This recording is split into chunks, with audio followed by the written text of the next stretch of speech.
Hi, my name is Riley Businger, and I decided to do my lesson plan over a topic from high school geometry.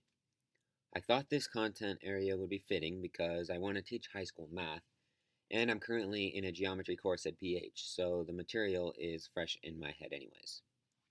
The first part of my lesson plan is my instructional goal, or what I would want my students to learn and be able to carry out.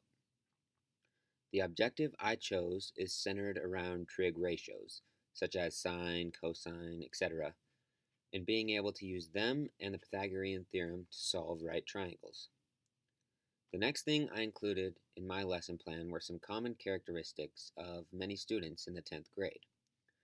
I got these characteristics from our EdSci textbook, and they focus on things like students preferring to work with friends, students being more concerned with grades than actually learning, cheating being a more common method of getting those good grades, and students realizing that fully understanding a concept doesn't usually come easily. It often takes effort. These weren't really a surprise to me. I remember a conversation I had with someone a while back, and they told me that school isn't really about learning anymore. It's just about passing. From my high school memories, I think that idea fits well with the grade level I chose, so I thought it was important to include. A couple other characteristics I mentioned related to how students learn. For example, low achieving students tend to rely on repetition as a learning strategy, while high achieving students lean more towards elaboration and cognitive strategies.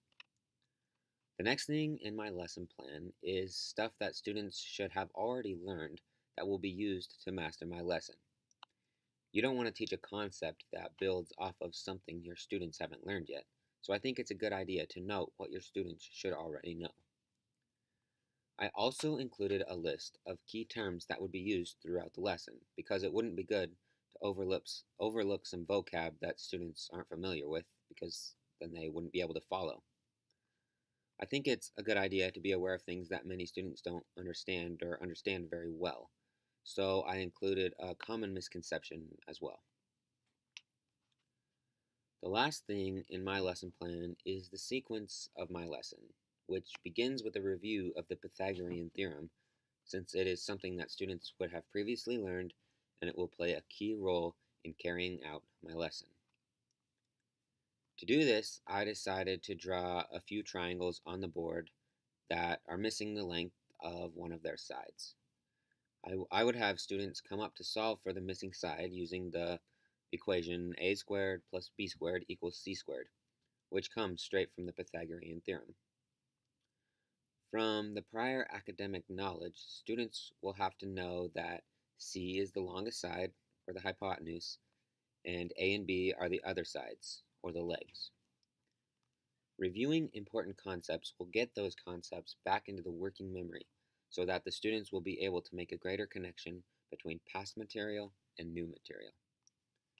I also think having the students come up to solve the triangles would cause them to be more attentive in case they were one of the students chosen to do so.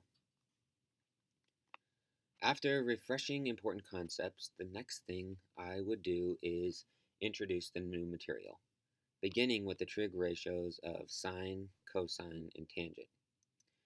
I'm sure many of you have heard of SOHCAHTOA, and this is the first thing I would explain, that the sine of an angle is equal to the opposite length over the hypotenuse length. The cosine of an angle is equal to the adjacent length over the hypotenuse side length, and tangent is equal to the opposite side length over the adjacent side length. Like, I kind of drew a picture. It's probably not very good, but like, sine of this angle is the opposite side over the hypotenuse. So A over B. Cosine of this angle is the adjacent side over the hypotenuse, and tangent is the opposite side over the adjacent side. Uh, so, like I kind of just explained, math uses a lot of diagrams and graphics. So I would draw triangles on the board, like on the paper I just showed, to illustrate the ratios and how they work. I feel like using the visual sketches would utilize visual imagery by allowing the students to paint a mental picture of the concepts in their heads. This mental picture helps information get into the long term memory.